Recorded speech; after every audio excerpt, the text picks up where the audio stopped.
आज का रात्रि क्लास है 21 अक्टूबर 1968। बच्चे जो आए हैं उनको निश्चय है कि यहाँ भगवान पढ़ाते हैं।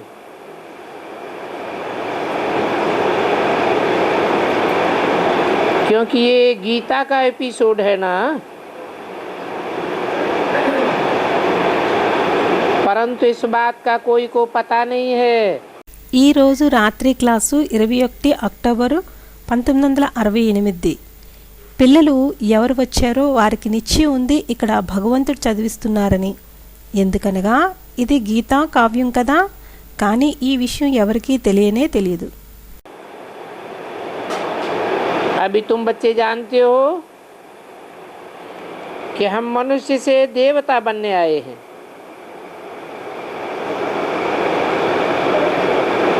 गीता में ये ज्ञान है ना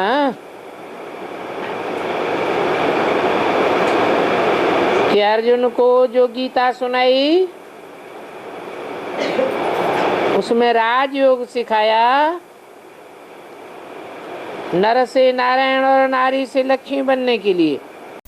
ఇప్పుడు పిల్లలైన మీకు తెలుసు మనం మనుష్యుల నుండి దేవతలుగా అవటానికి వచ్చామని। గీతలో ఈ జ్ఞానం ఉంది కదా। అర్జునుడికి ఏ గీతా జ్ఞానం వినిపించారో దానిలో రాజయోగం నేర్పించారు, నరుడి నుంచి నారాయణుడు మరియు నారి నుండి లక్ష్మిగా అవటానికి।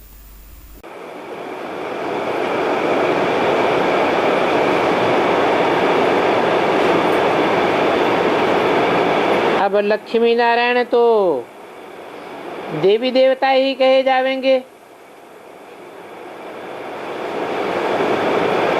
क्योंकि वो 16 कला संपूर्ण होते हैं।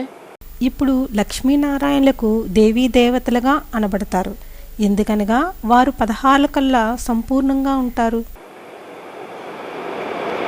और भगवान की उपाधि तो सूर्य से दी जाती है। सूर्य तो कलाओं में नहीं बांधा जाता। మరియు భగవంతుని యొక్క బిరుదు సూర్యుడి నుంచి ఇవ్వబడుతుంది, సూర్యుడైతే కలల్లో బంధింపబడరు। भगवान को तो कहा जाता ही है कलातीत कल्पांतकारी, कलाओं से अतीत है। భగవంతుణ్ణి ఇలా అంటారు, కళాతీత కల్పాంతకారి, కళలకు అతీతుడు అని। तो हमारी एम ऑब्जेक्ट भगवान बनने की नहीं है, हमारी एम ऑब्जेक्ट है मनुष्य से देवता बनने की। और हमने ही पूरे 84 जन्म पूरे किए हैं। सभी कहते हैं नर से नारायण नारी से लक्ष्मी बने। यहाँ आए इसलिए అయితే మన లక్ష్యం భగవంతుడు అవటం కాదు, మన లక్ష్యం మనుష్యుల నుండి దేవతలు అవటం। మరియు మనమే పూర్తి 84 జన్మలు పూర్తి చేశాం। అందరూ అంటారు నరుడి నుండి నారాయణుడిగా, నారి నుండి లక్ష్మిగా అవటం అని। ఇక్కడికి వచ్చిందే ఇందుకొరకు। तो जिनको इस बात पर निश्चय होवे कि हम यहाँ पढ़ाई पढ़ने आए हैं नर से नारायण बनने की, वो हाथ उठावे। అయితే ఎవరికి ఈ విషయం మీద నిశ్చయం అయ్యిందో ఏమంటే మేము ఇక్కడికి చదవటానికి వచ్చాం, నరుడి నుండి నారాయణ అవటానికి అని, వారు చెయ్యెత్తండి।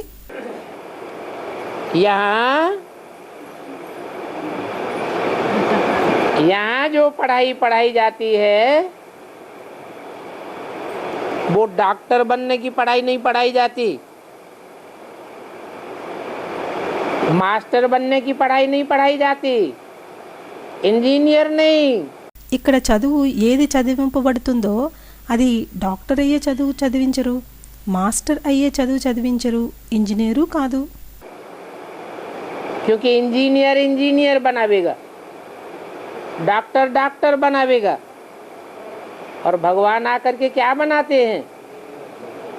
भगवान आकर के भगवान भगवती बनाते हैं। ఎందుకనగా ఇంజనీర్నే తయారు చేస్తారు, డాక్టర్ని తయారు చేస్తారు, మరి భగవంతుడు వచ్చి ఎవరిని తయారు చేస్తారు? భగవంతుడు వచ్చి భగవాన్ భగవతిని తయారు చేస్తారు।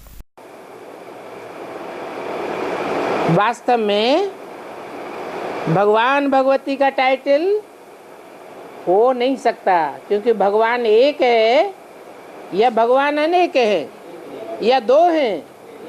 भगवान तो एक ही होता है, गॉड इज वन कहा जाता है। వాస్తవంలో భగవాన్ భగవతి టైటిల్ ఉండనే ఉండదు. ఎందుకనగా భగవంతుడు ఒక్కరా లేక భగవంతుడు అనేకులా లేక ఇద్దరా? భగవంతుడు ఒక్కరే అవుతారు. గాడ్ ఈజ్ వన్ అని అంటారు. तो एक भगवान आकर के हम बच्चों को नर से नारायण बनाते हैं। అయితే ఒక్క భగవంతుడు వచ్చి పిల్లలైన మనకి నరుడి నుంచి నారాయణలాగా తయారు చేస్తున్నారు.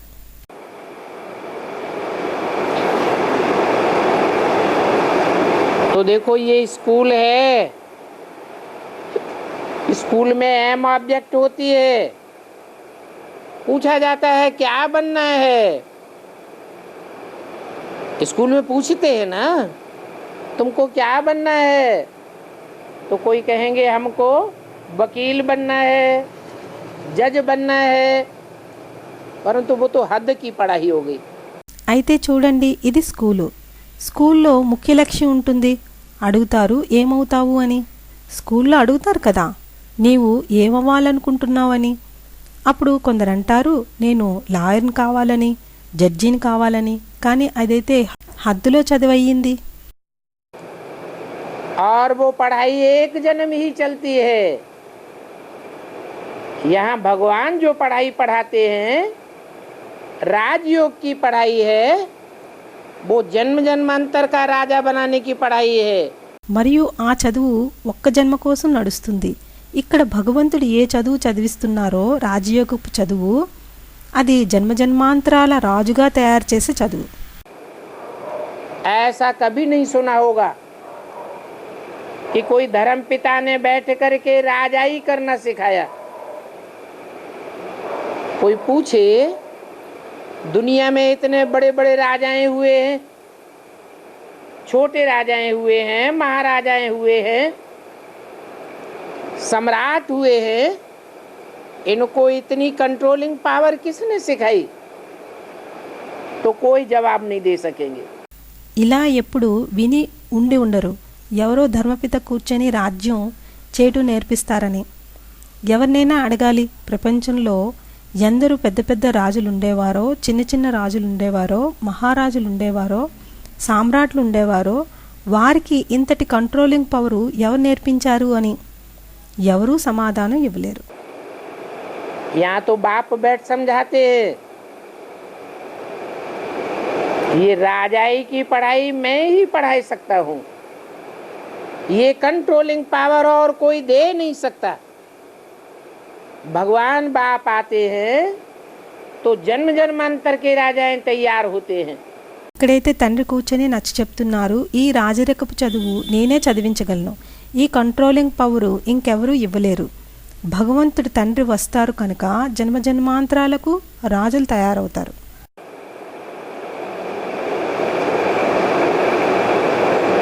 तो देखो भगवान राजाई स्थापन करते हैं, और मनुष्यों ने आज क्या किया? सारी दुनिया में राजाई ही खत्म कर दी। అయితే చూడండి, భగవంతుడు రాజాయిని స్థాపన చేస్తున్నారు, మరియు మనుష్యులు ఈనాడు ఏం చేస్తారు? మొత్తం ప్రపంచంలో రాజరికమే సమాప్తి చేసేశారు. कोई देश है ऐसा जहाँ राजा हो? वो भी कन्वर्ट हो गया। कहेंगे अपने कर्मों से राजाई खत्म हो गई। ఏ దేశంలోనైనా ఎక్కడైనా రాజులున్నారా?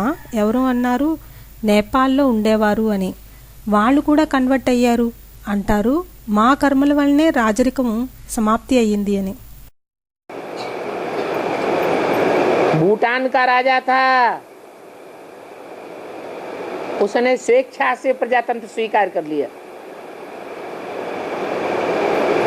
क्योंकि माहौल ऐसा बन गया दुनिया का। భూటాన్ రాజు ఉండేవారు. ఆయన స్వేచ్ఛగా ప్రజాతంత్ర రాజ్యాన్ని స్వీకరించారు. ఎందుకనగా ప్రపంచం యొక్క పరిస్థితే అలా తయారైంది. तो बाप कहते हैं ये प्रजा के ऊपर प्रजा का राज्य बेकायदे राज्य है। इसमें कभी भी कोई सुखी नहीं हो सकता और सदाकाल का सुख तो हो ही नहीं सकता। అయితే తండ్రి అంటున్నారు, ఈ ప్రజల మీద ప్రజల రాజ్యం చట్టవిరుద్ధ రాజ్యం. ఇందులో ఎప్పుడూ ఎవరు సుఖీలు కాలేరు మరియు సదాకాలపు సుఖం అయితే ఉండనే ఉండదు. ये तो राजा ही है जो राजयोग से भगवान आकर के सिखाते हैं।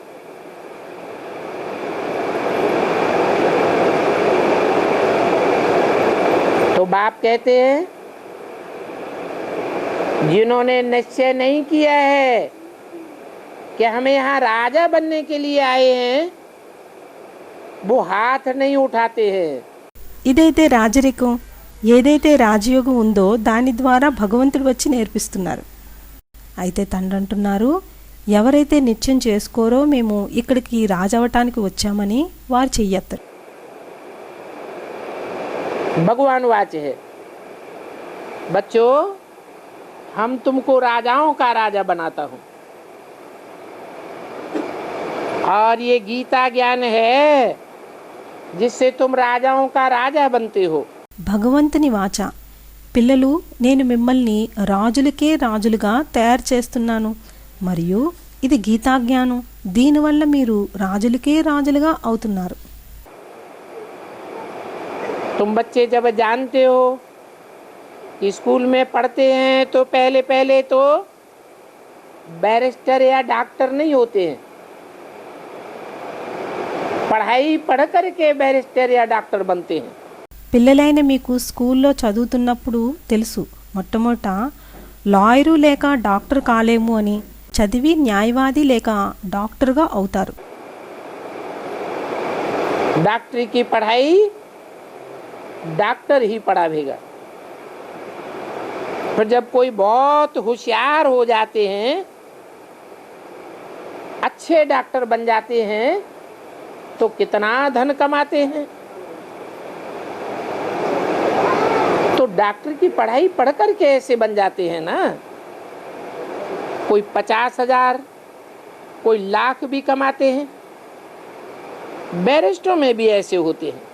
డాక్టర్ చదువు డాక్టరే చదివిస్తారు. తిరిగి ఎవరైనా చాలా తెలివైన వారైతే మంచి డాక్టర్ అవుతారు. అప్పుడెంత ధనం సంపాదిస్తారు. అయితే డాక్టర్ చదువు చదివి అలా అయ్యారు కదా, కొందరు 50,000 కొందరు 1,00,000 కూడా సంపాదిస్తారు. లాయర్లో కూడా అలాగే ఉంటుంది. परंतु सब नंबरवार होते हैं। यहाँ भी तुम्हारी पढ़ाई नंबरवार है। एक जैसी पढ़ाई सब नहीं पढ़ सकते। हाँ, राजाएं बहुत नहीं बनेंगे, राजाई की पढ़ाई में सब पास नहीं होंगे। కానీ అందరూ నెంబర్ వార్ అవుతారు. ఇక్కడ కూడా మీ చదువు నెంబర్ వారు. ఒకలాంటి చదువు అందరూ చదవరు. రాజులుగా చాలామంది అవ్వరు. రాజుల చదువులో అందరూ పాస్ అవ్వరు.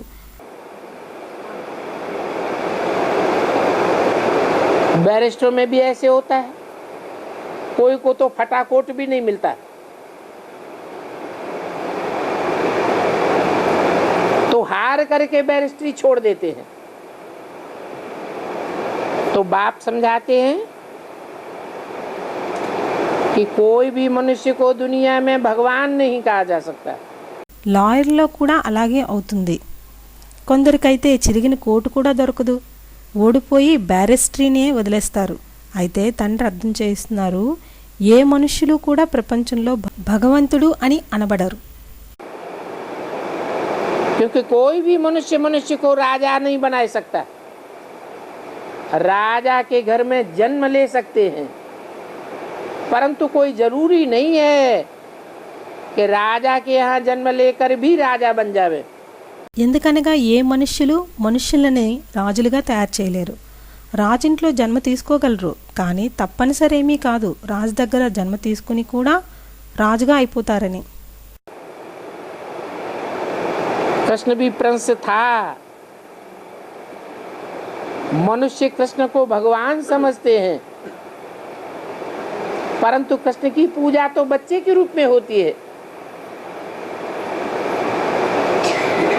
बच्चा कैसे भगवान होगा? भगवान तो राजयोग सिखाते हैं। కృష్ణుడు కూడా రాజకుమారుడు. మనుష్యులు కృష్ణుడిని భగవంతుడు అని అనుకుంటారు. కానీ కృష్ణుడికి పూజ పిల్లవాడి రూపంలో ఉంటుంది. పిల్లవాడు భగవంతుడు ఎలా అవుతారు? భగవంతుడైతే రాజయోగం నేర్పిస్తారు. बच्चा राज क्या जाने, राज की बात तो भगवान ही बतावेंगे ना। राधे और कृष्ण प्रिंस प्रिंसेस दिखाते हैं। పిల్లవాడికి రహస్యం ఎలా తెలుస్తుంది? రహస్యమైన విషయం అయితే భగవంతుడే చెప్తారు కదా. రాధాకృష్ణుల్ని రాజకుమారుడు రాజకుమార్తెలుగా చూపిస్తారు. प्रिंस प्रिंसेस तो कम उम्र के बच्चों को कहा जाता है। अलग अलग राजाओं के बच्चे हैं। कृष्ण जरूर महाराजा बना होगा।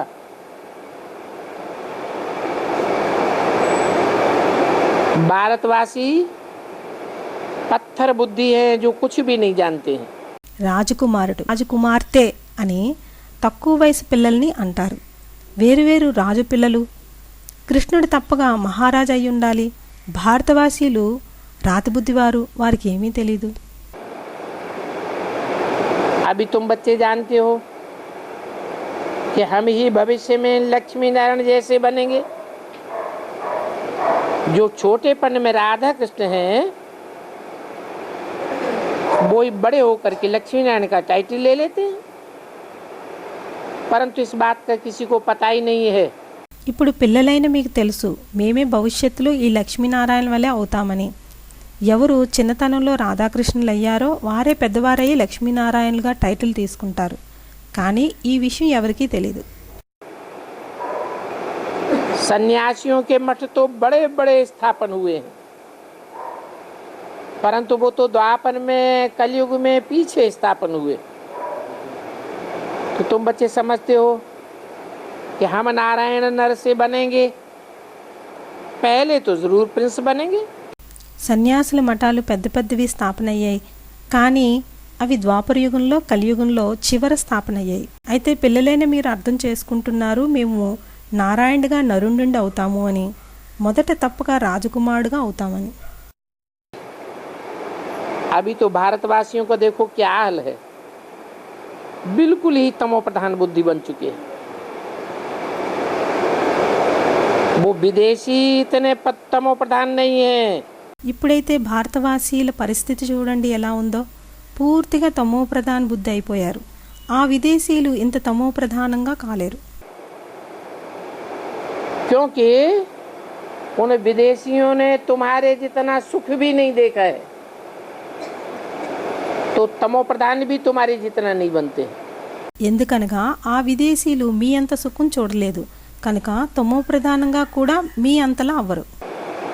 तुमने सुख भी बहुत देखा है तो तुम सतो प्रधान भी बहुत बने थे और अब तमो प्रधान भी बहुत बने। तुमको दुख भी बहुत मिलता है। మీరు సుఖం కూడా చాలా చూశారు.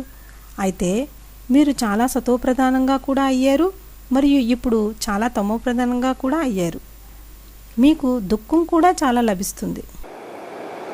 भारत में अपरम अपार दुख होते हैं। तो देखो दुख भी तुम सबसे जास्ती भोगते हो और सुख भी तुम सबसे जास्ती भोगते हो। భారతదేశంలో అపరమపార దుఃఖం ఉంటుంది. అయితే చూడండి దుఃఖం కూడా మీరు అందరికన్నా ఎక్కువ అనుభవిస్తారు మరియు సుఖం కూడా మీరు అందరికన్నా ఎక్కువ అనుభవిస్తారు. कीड़े मकोड़े होते हैं, ज्यादा सुख भोगते हैं, ज्यादा दुख भोगते हैं या कम भोगते हैं? क्यों? क्योंकि उनमें इतनी इंद्रियां नहीं होती हैं। కీటకాలు పురుగులు ఉంటాయి. ఎక్కువ సుఖం అనుభవిస్తాయా ఎక్కువ దుఃఖం అనుభవిస్తాయా లేక తక్కువ అనుభవిస్తాయా? ఎవరో అన్నారు తక్కువ అనుభవిస్తాయి అని. ఎందుకు? ఎందుకనగా వాటిలో ఇన్ని ఇంద్రియాలు ఉండవు. कम इंद्रियां हैं तो सेंसिटिव पावर भी कम है, और तुम बच्चों में सेंसिटिव पावर बहुत है। तुमने 84 का चक्र लगाया है। తక్కువ ఇంద్రియాలు ఉంటాయి.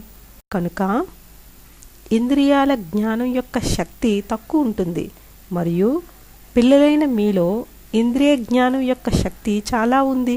మీరు 84 యొక్క చక్రం చుట్టారు.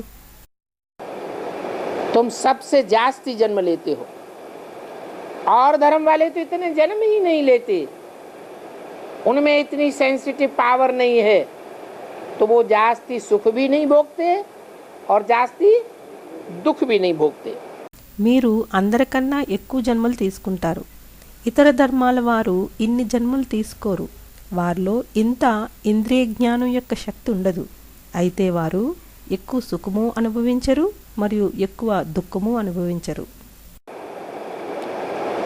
वो इतने तमो प्रधान भी नहीं बनते, परंतु ये सारी नॉलेज तुमको मिलती है. तुम जानते हो बरोबर भारत में पवित्र गृहस्थी आश्रम था, अभी तो पतित बन गए हैं.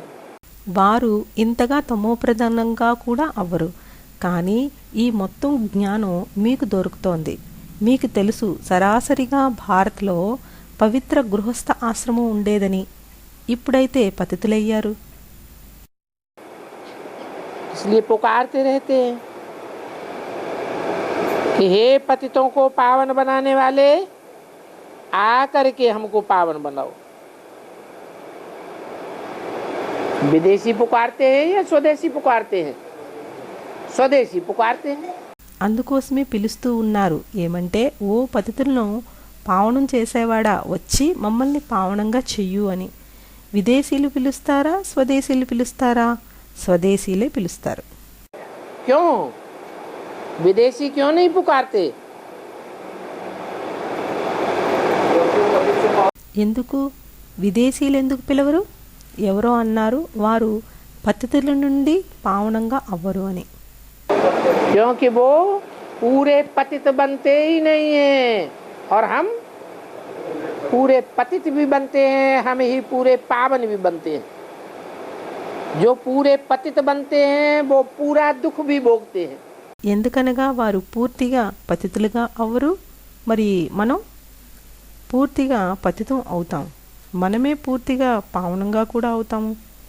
ఎవరు పూర్తి పతితులు అవుతారో వారు పూర్తి దుఃఖం కూడా అనుభవిస్తారు. बहुत दुखी होते हैं तो भगवान को तहे दिल से पुकारते हैं. तो क्या साबित हुआ? जो मेरे को पुकारते हैं कि आ करके हम पतितों को पावन बनाओ, तो मैं आता भी हूँ. చాలా దుఃఖితులవుతారు కనుక భగవంతుని హృదయపూర్వకంగా పిలుస్తారు. అయితే ఏం రుజువైంది? ఎవరు నన్ను పిలుస్తారో వచ్చి మమ్మల్ని పతితుల్ని పావనంగా చెయ్యు అని. అయితే నేను వస్తాను కూడా. कहते हे पतित पावन सीताराम, तो सीताराम कह करके पुकारते हैं ना, तो मैं आता भी हूँ. जो नहीं पुकारते हैं, क्रिश्चियन हैं, मुसलमान हैं, सन्यासी हैं, ये सीताराम को पुकारते हैं क्या? नहीं. అంటారు ఓ పతిత పావన సీతారామ అని. అయితే సీతారామ అని పిలుస్తారు కదా. అయితే నేను వస్తాను కూడా. ఎవరైతే పిలవరో క్రిస్టియన్లు, ముసల్మాన్లు, సన్యాసులు వారు సీతారాముణ్ణి పిలుస్తారా ఏమిటి? లేదు. तो मैं आता भी नहीं और उनको पतित से पूरा पावन बनाता भी नहीं हूँ. ऐसे मैं ही लिबरेटर हूँ सारी दुनिया का, परंतु लिबरेशन भी नंबरवार है. కనుక నేను రాను కూడా మరియు వారిని పతితుల నుండి పూర్తిగా పావనంగా చెయ్యను కూడా. ఎలాగైతే నేను మొత్తం ప్రపంచానికి ముక్తిదాతను, కానీ ముక్తి కూడా నెంబర్ వారుగా ఉంటుంది. इस पुरानी दुनिया से छुटकारा तो सबको मिलता है और सबको छुटकारा देने वाला वो लिबरेटर बाप ही एक ही है, वो गाइड भी है. तुम जानते हो हम पवित्र बनते हैं और इस पवित्रता की बात पर बहुत हंगामे होते हैं. ఈ పాత ప్రపంచం నుండి విడుదల అయితే అందరికీ దొరుకుతుంది మరియు అందరికీ ముక్తి ఇచ్చేవారు ముక్తిదాత తండ్రి ఒక్కరే. ఆయన గైడ్ కూడా. మీకు తెలుసు మేము పవిత్రులవుతున్నామని, మరియు ఈ పవిత్రత విషయం మీదే చాలా గొడవ అవుతుంది.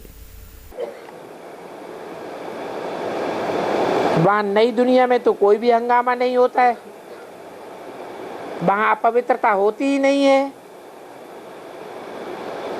क्योंकि योग बल से तुमने राजा स्थापन की है. అక్కడ కొత్త ప్రపంచంలో ఎటువంటి గొడవ ఉండదు, అక్కడ అపవిత్రత ఉండనే ఉండదు. ఎందుకనగా యోగ బలంతో మీరు రాజ్యస్థాపన చేశారు. तो योग बल से जब राजाई स्थापन कर लेते हो तो वहां कोई भी प्रकार का दुख अशांति नहीं हो सकती. वो है ही वाइसलेस वर्ल्ड. అయితే యోగ బలంతో రాజ్యస్థాపన చేస్తున్నారు, అక్కడ ఎటువంటి దుఃఖము అశాంతి ఉండదు. అది అయ్యింది నిర్వికారి ప్రపంచం. 21-10-68 की वाणी का दूसरा पेज. और ये तो विशियस वर्ल्ड है, विषय विकारों वाली दुनिया है. अभी तुम बैगर से प्रिंस बनने वाले हो और भारतवासी बैगर बनते हैं. 21-10-68 బాణి యొక్క 2వ పేజీ. మరియు ఇదైతే వికారీ ప్రపంచం, విషయ వికారాల ప్రపంచం. ఇప్పుడు మీరు బిచ్చగాడి నుండి రాజకుమారుడుగా అవుతున్నారు, మరియు భారతవాసీలే బిచ్చగాళ్ళుగా అవుతారు. हिंदुस्तान में जितने बैगर देखे जाते हैं उतने दुनिया के कोई भी कोने में, कोई भी देश में इतनी बैगरी नहीं देखी होगी. और ये बैगर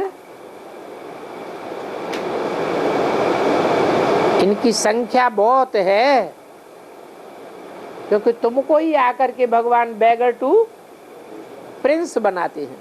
హిందూ దేశంలో ఎందరు బిచ్చగాళ్ళు కనిపిస్తారో ప్రపంచంలో ఏ మూల ఏ దేశంలోనూ ఇంతమంది బిచ్చగాళ్లను చూసుండము. మరియు ఈ యాచకుల సంఖ్య చాలా ఉంది. ఎందుకనగా మీ కొరకే భగవంతుడు వచ్చి యాచకుల నుండి రాజకుమారులుగా చేస్తున్నారు. अभी तुम बैगर से प्रिंस बन रहे हो ना. स्वर्ग में है ही देवी देवताओं का राज्य,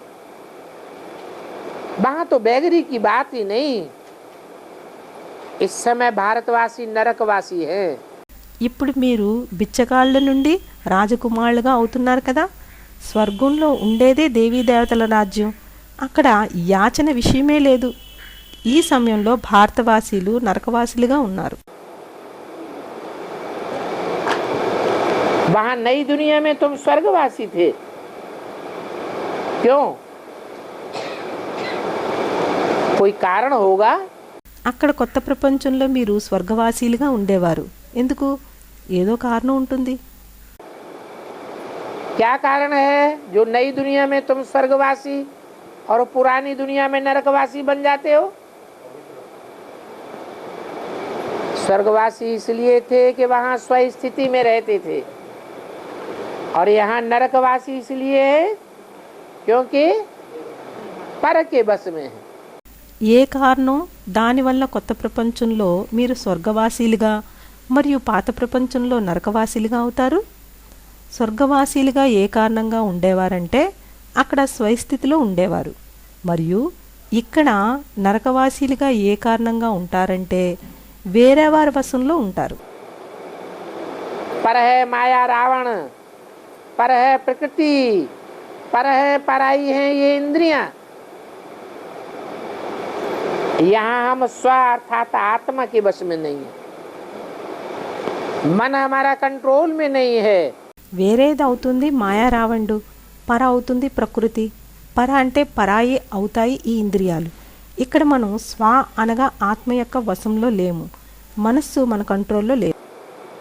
तो बाबा पूछते हैं, जिस समय तुमने हाथ उठाया था हम नर से नारायण और नारी से लक्ष्मी बनेंगे, और बनने ही आए हैं. ये भी जानते हो कि पढ़ाने वाला निराकार भगवान है. అయితే బాబా అడుగుతున్నారు, ఏ సమయంలో మీరు చెయ్యెత్తారో మేము నరు నుండి నారాయణుడిగా మరియు నారి నుండి లక్ష్మిగా అవుతామని మరియు అవటానికే వచ్చామని. ఇది కూడా తెలుసు చదివించేవారు నిరాకార భగవంతుడు అని. निराकार कैसे पढ़ावेगा है? निराकार निराकार का मतलब ये नहीं है कि वो बिंदी पढ़ावेगी. हाँ, पढ़ाने वाली जो आत्मा है वो निराकार ज्योति बिंदु जिसे शिव कहा जाता है, वो कोई साकार तन में आकर के निराकारी स्टेज में पढ़ाती है. నిరాకారుడు ఎలా చదివిస్తారు? నిరాకారం అనగా అర్థం ఇది కాదు, ఆ బిందు చదివిస్తారని. అవును, చదివించే ఆత్మ ఎవరో వారు నిరాకార జ్యోతిర్బిందు శివ అని అనబడతారు. ఆయన ఎవరో ఒక సాకార తనులోకి వచ్చి నిరాకారి స్థితిలో చదివిస్తారు. वो निराकार ही हमारा बाप भी है, टीचर भी है और सदगुरु भी है. हाँ, उनका ये रथ है. रथ तो साकार को ही कहा जाएगा. सो भी बहुत जन्मों के अंत का ये जन्म है. ఆ నిరాకారుడే మన తండ్రి కూడాను, టీచర్ కూడాను, మరియు సద్గురువు కూడాను. అవును, ఆయనది ఈ రథం. రథమని సాకారాన్నే అంటారు. అది కూడా అనేక జన్మల అంతిమ యొక్క జన్మ. ऐसे नहीं कि बीच में महात्मा बुद्ध के रूप में कोई जन्म लिया या शंकराचार्य भगवान के रूप में कोई जन्म लिया या द्वापर के आदि में व्यास भगवान के रूप में जन्म लिया. नहीं, ఇలా కాదు, మధ్యలో మహాత్మా బుద్ధుని రూపంలో ఎవరో జన్మ తీసుకున్నారు, లేక శంకరాచార్య భగవంతుని రూపంలో ఎవరో జన్మ తీసుకున్నారు, లేక ద్వాపరం ఆదిలో వ్యాస భగవంతుడి రూపంలో జన్మ తీసుకున్నారని కాదు. मैं बहुत जन्मों के अंत के जन्म में आता हूँ. क्यों? आदि में या मध्य में क्यों नहीं आता? शास्त्रों में तो लिखा हुआ है कि भगवान ने 10 अवतार लिए, 24 अवतार लिए. నేను అనేక జన్మల అంతిమ జన్మలో వస్తాను. ఎందుకు? ఆదిలో లేక మధ్యలో ఎందుకు రాను? శాస్త్రాల్లో అయితే రాసి ఉన్నది భగవంతుడు 10 అవతారాలు తీసుకున్నారని, 24 అవతారాలు తీసుకున్నారని. भगवान कहते हैं मुझे बार बार आने की क्या दरकार है. ये सृष्टि जब तमो प्रधान बन जाती है तब ही मैं आता हूँ. कोई भी बाप अपने बच्चों के लिए रोज रोज नया मकान बनाता है क्या? नहीं. భగవంతుడు అంటున్నారు, నేను మాటి మాటికి రావాల్సిన అవసరం ఏమిటి? ఈ సృష్టి ఎప్పుడు తమో ప్రధానం అవుతుందో అప్పుడే నేను వస్తాను. ఏ తండ్రైనా తన పిల్లల కోసం రోజు రోజు కొత్త ఇల్లు కడతారా ఏంటి? లేదు. तो मैं भी जब ये सृष्टि रूपी मकान पूरा पुराना तमो प्रधान बन जाता है तब आता हूँ. आकर के पुरानी दुनिया को चेंज करके नई दुनिया बनाता हूँ. तो ये तुम्हारे बहुत जन्मों के अंत का जन्म है. అయితే నేను కూడా ఎప్పుడు ఈ సృష్టి రూపీ ఇల్లు పూర్తి పాతగా తమో ప్రధానంగా అవుతుందో అప్పుడు వస్తాను. వచ్చి పాత ప్రపంచాన్ని మార్చి కొత్త ప్రపంచాన్ని తయారు చేస్తాను. అయితే ఇది మీ యొక్క అనేక జన్మల అంతిమము యొక్క జన్మ. और दूर देश का रहने वाला भगवान बाप तुम्हारे देश में आया हुआ है. ये तुम्हारा देश भी नहीं है, ये तो रावण का देश है. रावण रुलाने वाले को कहा जाता है, भगवान तो रुलाने वाला नहीं है, भगवान तो हंसाने वाला है. మరియు దూరదేశంలో ఉండే భగవంతుడి తండ్రి మీ దేశంలోకి వచ్చున్నారు. ఇది మీ దేశం కూడా కాదు, ఇదైతే రావణి దేశం. రావణ అని ఏడిపించేవారిని అంటారు. భగవంతుడైతే ఏడిపించేవారు కారు, భగవంతుడు నవ్వించేవారు. उसका तो नाम भी पड़ता है राम, रमण कराने वाला अर्थात राम. हाँ, दूर देश से आते हैं. ऐसे तो दूर देश में तुम आत्माएं भी रहती हो. वो आत्माएं इस पुरानी दुनिया में आकर के बाप को बुलाती है. ఆయనకు పేరు కూడా వస్తుంది రామ అని. రమణ చేసేవారు అనగా రాముడు. అవును, దూరదేశం నుండి వస్తారు. ఎలాగైతే దూరదేశంలో మీ ఆత్మలు కూడా ఉంటాయి, ఆ ఆత్మలు ఈ పాత ప్రపంచంలోకి వచ్చి తండ్రిని పిలుస్తారు. कहती है हे भगवान ऊपर से आओ, है तो निराकार. वो निराकार शिव आकर के तुम बच्चों को बतलाते हैं और तुम जानते भी हो अभी हमारे धर्म की स्थापना हो रही है. అంటారు, ఓ భగవంతుడా పైనుండి రా అని. అవటానికి నిరాకారుడు ఆ నిరాకార శివ వచ్చి పిల్లలైన మీకు చెప్తున్నారు, మరియు మీకు తెలుసు కూడా ఇప్పుడు మా ధర్మస్థాపన జరుగుతుందని. और जो दूसरे दूसरे धर्म दूसरे दूसरे देशों में फैले हुए हैं वो तो धर्म पिताओं ने स्थापन किए हैं, मनुष्य गुरुओं ने स्थापन किए हैं. मैं कोई मनुष्य गुरु नहीं हूँ, मेरे को मन है ही नहीं. ఇతరితర వేరువేరు ధర్మాలు వేరువేరు దేశాల్లో వ్యాపించాయో అవైతే ధర్మపితలు స్థాపన చేసినవి, మనుష్య గురువులు స్థాపన చేశారు. నేనేమి మనుష్య గురువుని కాను, నాకు మనసే లేదు. जिनको मन होता है उनको मनुष्य कहा जाता है. मन चंचल होता है, मैं तो अमन हूँ. तो जो अमन होगा वो ही अमन चैन की दुनिया स्थापन करेगा. जो चंचल मन वाले होते हैं उन्हें मनुष्य कहा जाता है. ఎవరికి మనస్సు ఉంటుందో వాన్ని మనుషులు అంటారు. మనస్సు చంచలం అవుతుంది. నేనైతే మనస్సు లేనివాడిని. ఎవరైతే మనస్సు లేనివారు అవుతారో వారే శాంతి ప్రశాంతతలు ఉన్న ప్రపంచాన్ని స్థాపన చేస్తారు. ఎవరు చంచల మనస్సు ఉండేవారు అవుతారో వారిని మనుషులు అంటారు. मनुष्य नर को कहा जाता है. नर कौन सी दुनिया स्थापन करेगा? नरक की दुनिया स्थापन करता है. नर नारायण नहीं बनाता है. नारायण बनाने वाला तो एक ही ज्ञान का सागर भगवान है. మనుష్యులని నరులను అంటారు. నరులు ఎటువంటి ప్రపంచం స్థాపన చేస్తారు? నరకపు ప్రపంచం స్థాపన చేస్తారు. నరుడు నారాయణుడిగా మార్చలేడు. నారాయణుడిగా చేసేవారు ఒక్కరే జ్ఞానసాగర భగవంతుడు. वो ज्ञान का सागर भगवान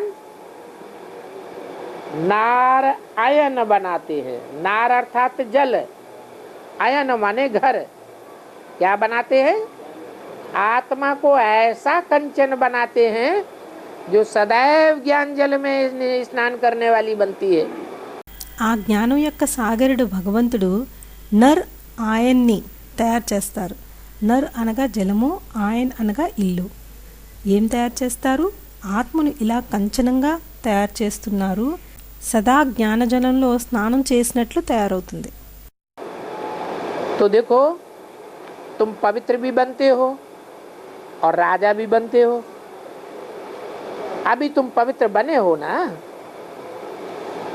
धीरे धीरे पवित्रता आती है. అయితే చూడండి, మీరు పవిత్రంగా అవుతున్నారు మరియు రాజుగా కూడా అవుతున్నారు. ఇప్పుడు మీరు పవిత్రమయ్యారు కదా, నెమ్మది నెమ్మదిగా పవిత్రత వస్తుంది. बाप को याद करते रहते हो. इसमें गाया गया हुआ है, इसमें ये गाया हुआ है कि माया बहुत बिघन डालती है, तो इसमें युद्ध चलता है. अभी तुम कहते हो हम नारायण बनेंगे, तो तुम्हारी वो खुशी स्थायी होनी चाहिए. తండ్రిని యాద్ చేస్తూ ఉంటారు. ఇందులో ఈ గాయన ఉన్నది. మాయ చాలా విఘ్నాలు వేస్తుంది కాబట్టి ఇందులో యుద్ధం నడుస్తూ ఉంటుంది. ఇప్పుడు మీరు అంటున్నారు మేము నారాయణులు అవుతామని. అయితే మీ ఆ సంతోషం స్థిరంగా ఉండాలి. ये बेहद की पढ़ाई है और पढ़ाने वाला बाप भी बेहद का है. तुम बच्चों को निश्चय है कि हम पुरुषार्थ करते हैं सतो प्रधान बन करके फुल पास हो जावे. ఇది బేహద్ చదువు మరియు చదివించేవారి తండ్రి కూడా బేహద్ వారు. పిల్లలైన మీకు నిశ్చయం ఉంది మేము పురుషార్థం చేస్తున్నాము సతోప్రధానమై పూర్తి పాస్ కావటానికి. परंतु सभी तो फुल पास नहीं हो सकेंगे. कई को तो ज्ञान के आधार से खुशी होती है, कई ऐसे होते हैं जिनको याद के आधार से खुशी होती है। क्यों? जैसे को याद करेंगे वैसे ही बनेंगे। కానీ అందరైతే పూర్తిగా పాస్ కాలేరు. కొందరికైతే జ్ఞానం యొక్క ఆధారంగా ఆనందం ఉంటుంది, కొందరు ఇలా ఉంటారు, వారికి యాద్ ఆధారంగా ఆనందం ఉంటుంది. ఎందుకు? ఎలాంటి వారిని యాద్ చేస్తే అలాగే తయారవుతారు. मेरे को कहा जाता है सत्य चित्त आनंद, तो मैं आनंद स्वरूप हूं ना। आनंद स्वरूप को याद करेंगे तो जरूर खुशी में रहेंगे। నన్ను అంటారు సత్ చిత్ ఆనందుడు అని. అయితే నేను ఆనంద స్వరూపుణ్ణి కదా. ఆనంద స్వరూపాన్ని యాద్ చేస్తే తప్పక ఆనందంలో ఉంటారు. अभी नई दुनिया आने वाली है, वो पावन दुनिया है और ये है पतित दुनिया। तो अभी तुम जानते हो कि हम बेगर टू प्रिंस बनेंगे। ఇప్పుడు కొత్త ప్రపంచం రాబోతోంది.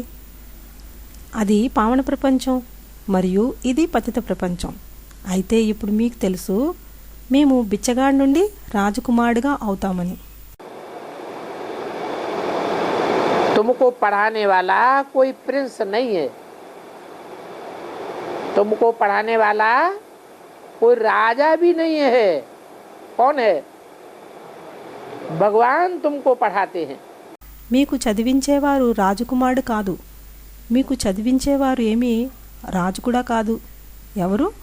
భగవంతుడు మీకు చదివిస్తున్నారు. वहाँ तो बैरिस्टर बैरिस्टर को पढ़ावेंगे, डॉक्टर डॉक्टर को पढ़ावेंगे, और यहाँ यहाँ पढ़ाने वाला भगवान। और बनाते क्या हैं? भगवान भगवती बनाते हैं, प्रिंस बनाते हैं बेगर से। అక్కడైతే లాయర్ని చదివిస్తారు, డాక్టర్ని చదివిస్తారు. మరి ఇక్కడ చదివించేవారు భగవంతుడు. మరియు ఏమిటిగా తయారు చేస్తున్నారు? భగవాన్ భగవతిగా తయారు చేస్తున్నారు, రాజకుమారుడిగా చేస్తున్నారు బెగ్గర్ నుండి. अब कृष्ण तो खुद ही प्रिंस है, तो उसको प्रिंस बनाना चाहिए।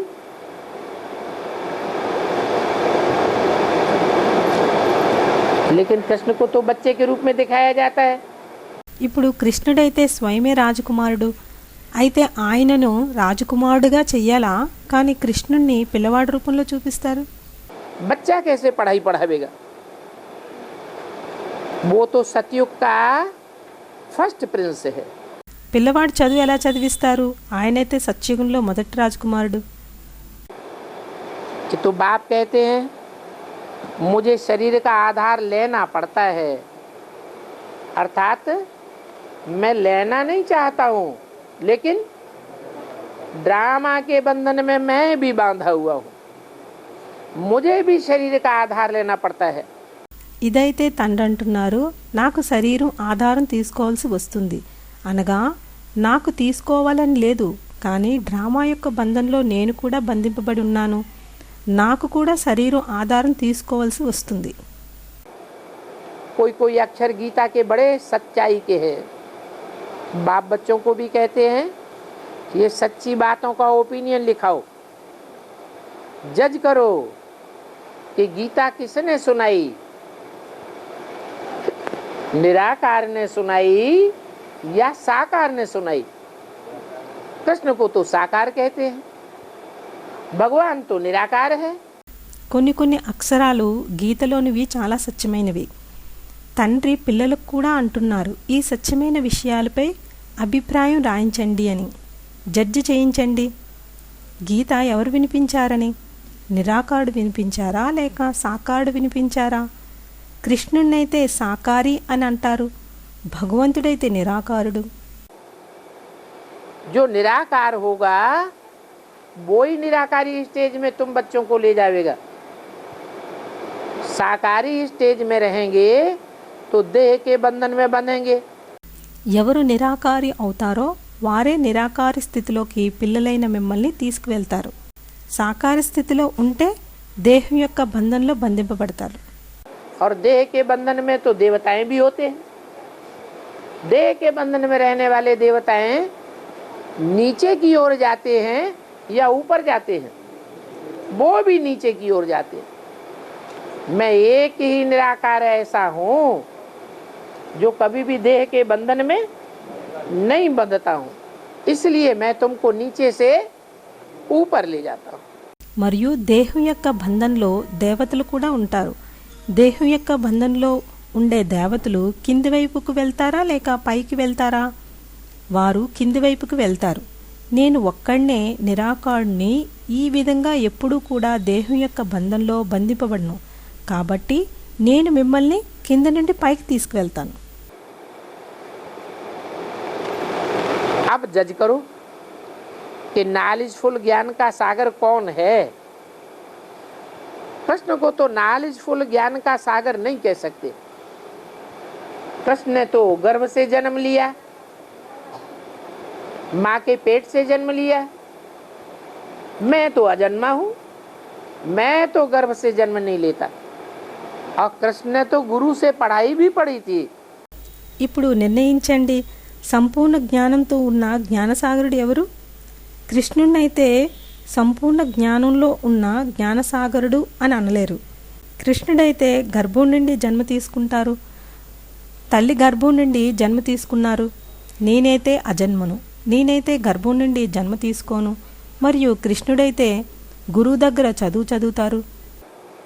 उनके गुरु का नाम भी शास्त्रों में दिखाते हैं। क्या? संदीपन। वास्तव में ये कर्म के आधार पर नाम रखे हुए हैं।